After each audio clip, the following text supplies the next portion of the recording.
Ah. Hi, ito, tapos to yung mga malita namin na igagayak namin. Ayun na. Agak na. So, ano lang, pinagkasya-kasya lang namin dahil ano, ay medyo ang gabayad yata kami. Ano na lang, ay mga yan, na-ready na lang yung pera namin na $100 in case may sumobra. Kasi, ayon sa aming ito, taga-sukat nito, accurate naman.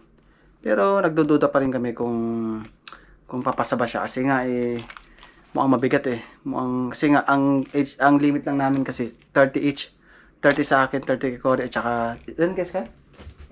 10 kay Sky, so 70 kg. So, lumagpas man siya ng siguro mga sana 3 kg lang. Tapos marami kayong hand carry. So, yan. Isa, dalawa, tatlo, apat, 5, 6, 7, 8, 9, 10. Diyos ko. Pero ang hand carry lang namin, ito pa pala, tabing isa. Ano ba yan? Napakarami. So, ayan, mamaya-maya na, anong oras na, mamaya flight na yung alas 6. So, nabiyak muna kami. Tulog.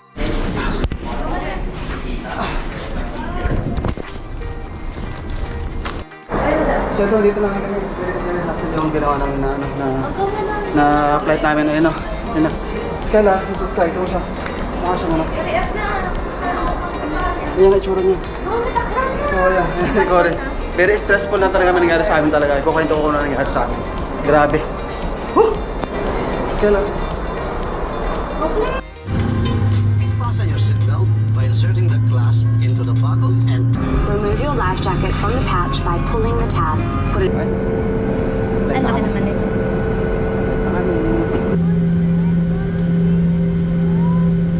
Wow, my God. Ang sa mo, first time mo punta sa airplane, ito na, lilipad na daw. Say hi. Naka-headset siya. Noise cancelling para hindi siya mapingi kasi nasa pakpak kami. Patami sa pakpak. Sa bintana nga, pakpak naman.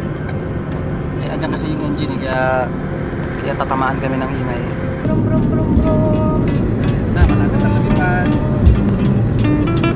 Nakakot tayo. Natataas na.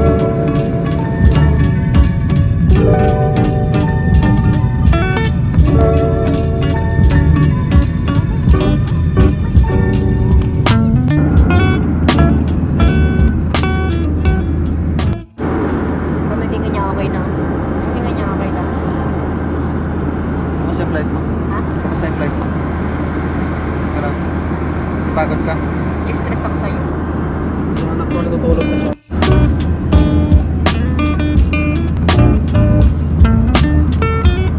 Upuan mo na ba yan? Nakikihirap ka na ng upuan mo, ha? Skyla, nakikihirap ka na ng upuan mo. So, ito malapit na ngayon kami sa Australia.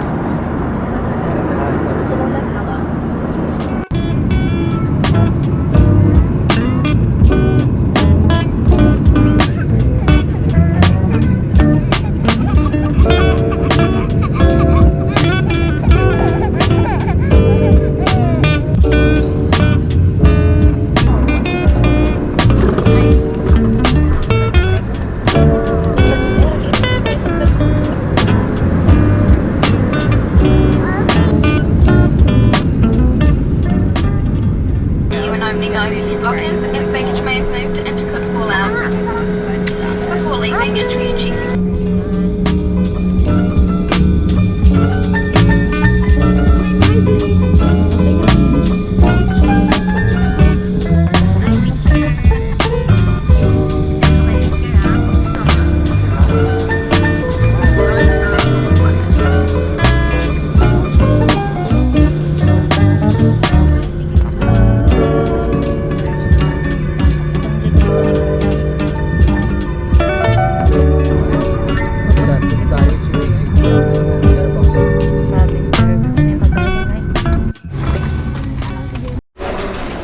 Ito. At marami ngayon sa Australia. Sky?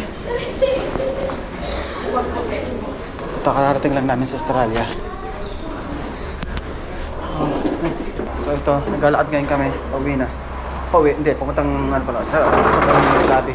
Waiting kami ng 4 hours sa aming next flight. Yan. This kayo. Pambahay ng outfit.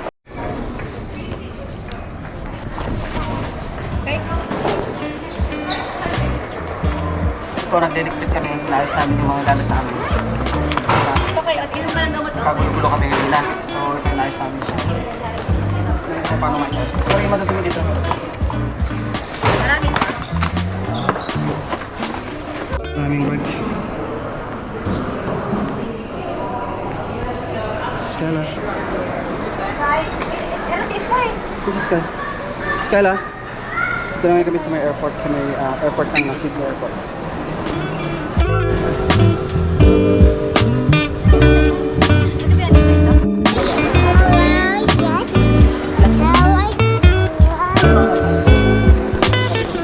Si Sky, nakahubad daw. Skyla. Nakahubad ka pa dyan. Skyla kami. Sky. Ito ang ginagawa sa airport, oh.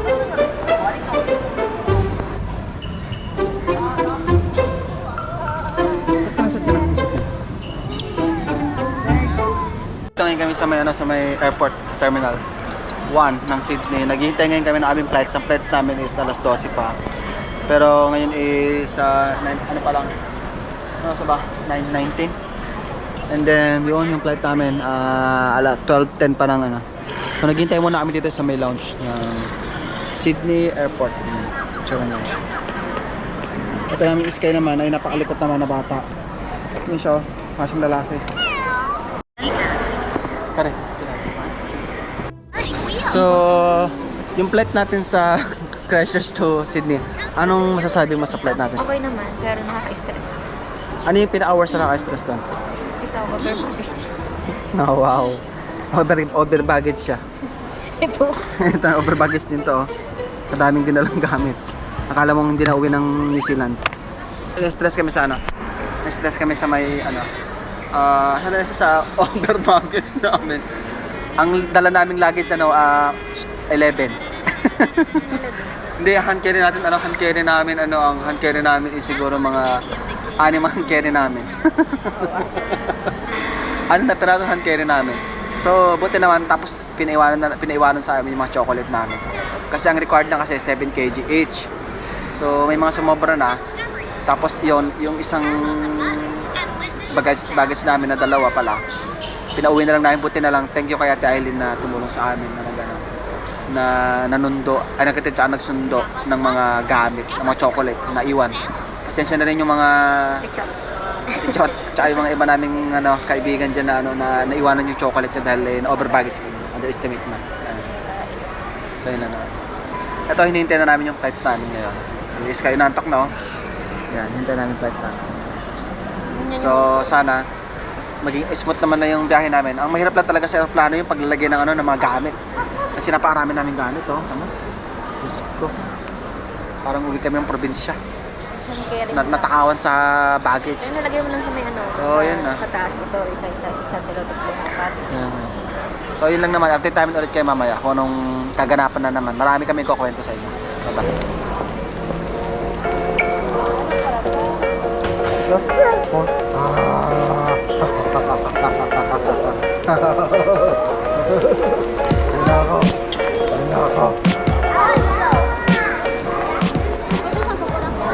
Ito yung tabisan Yung anak namin, Diyos ko naman nakatagas ang ulo likot. Ito na? Oh, lagyan mo na.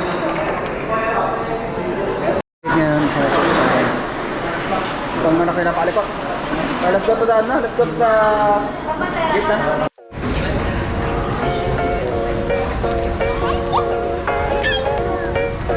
Hoy. Let's go na. Hakbang na ha. Hakbang na ha. Go. Bak. Tumagin pa.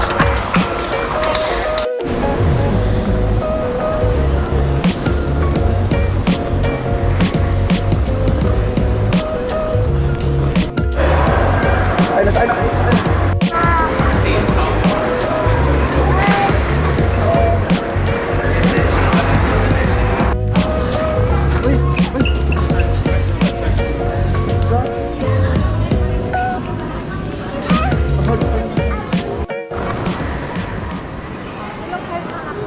Wow. Push. It's beautiful. Push. Oh, matulungan yung anak ko. Oh. Push. Tuloy yun, no? So, tirabi sa Terminal 3 ng airport. Okay.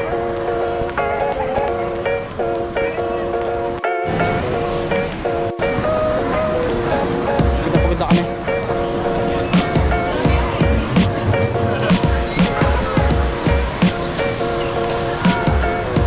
Ano, kaya pa? Skyla?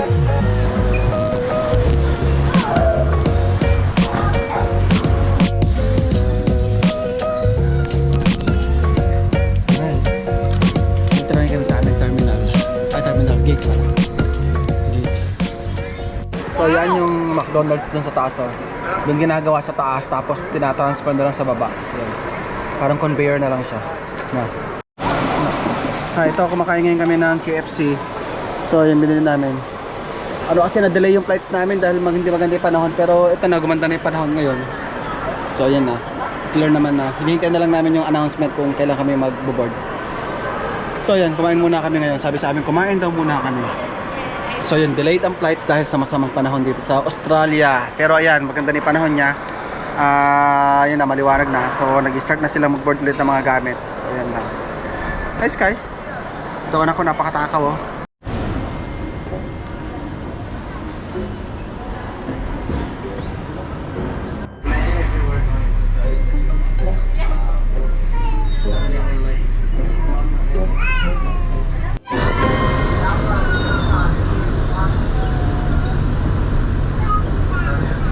So ang nangyari, na-late kami ng ano, kami na lang hinihintay sa bus. Kasi kami na lang hinihintay ng ano na airplane. So ito, nakasakay kami sa bus na.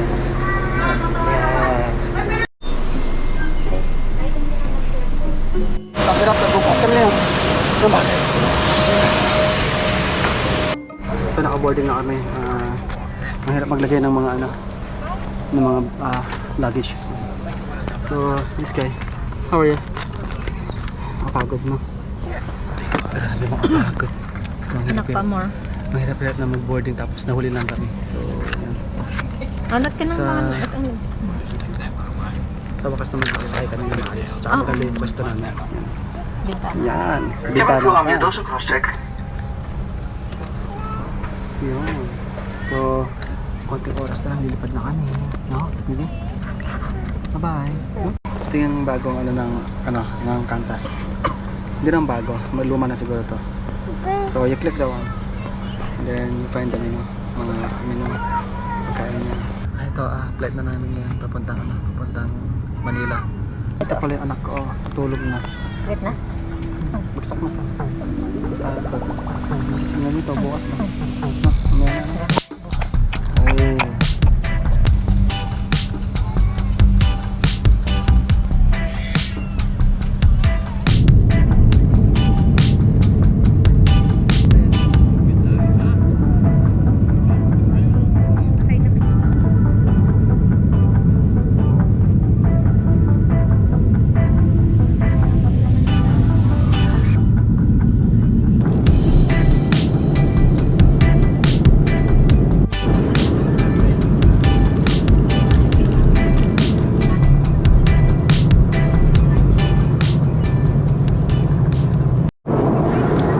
First time ko na nag-try ng ano na gin na may ito, tonic water. And ang lasa niya, tapos may lemon siya. Ang lasa niya, mapait siya. Tapos may konting tamis. Pero mapait. Parang makain ka ng na suha na mapait. Ito, kumakain kami ng aming hapunan. Start.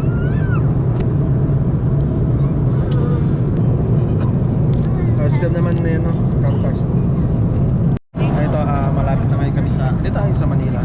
So, mga ilang minuto na lang lalapag na kami. Ito ay gising ni Skyla. Tayo siya ng vegetarian pizza. May fish ba?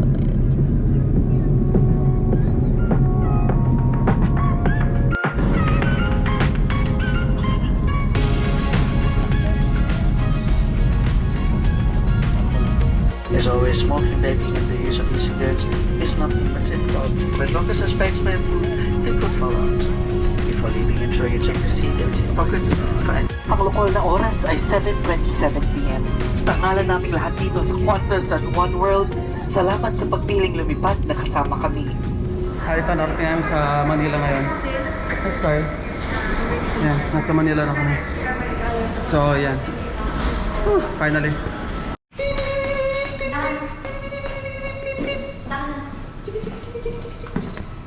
Ito, dito muna kami sa may, ano, kami na lang huli. Buwan dito. Dahil wala nang tao, dahil mahirap mahirap magbuhat. So, hintay muna namin sila. Naghihintay na yung aming mga taga-sudo sa labas. Sa lakad na kami, kunin namin yung package namin.